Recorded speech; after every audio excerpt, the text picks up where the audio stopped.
It's not just all about knowing how to use technologies and digital devices. It's about understanding how technology works and use technologies responsibly and effectively.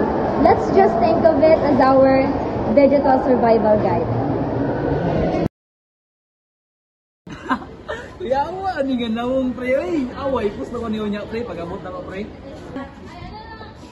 Hindi man tama, bay. Kung nag-post, may mga.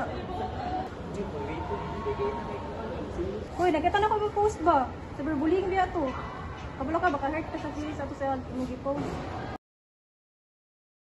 Hala, wala na eh! May klase yung ba? Pakalaman ko! Ay, wala yung klase yung ba? Kasi! Napilan ka sa website, Mick? Suyo ka, tama na eh? Ambot lang. Ang tataka, ramang kagbangag. Uy, tama, gudumali man ang ano. Website. Kato may sigbat o ano, fake news. Ay, as in. Hala, dito ka lang umada. Malpak kay ka ba? That's why digital literacy matters, especially to the young people. It helps us to learn, to work, and connect with others safely. It helps us to spot fake news and make smart decisions online. We have tips here to stay safe online. Think before you post. Don't share your personal information. And always double check your sources.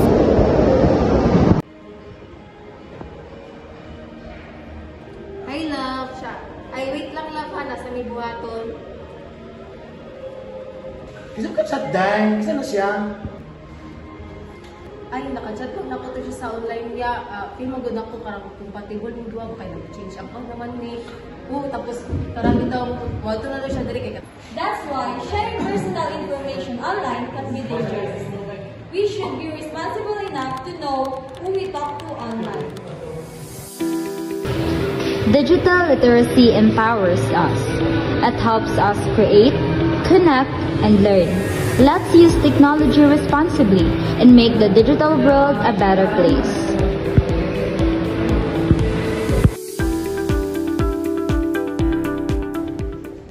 Learn more about digital literacy. Be safe, be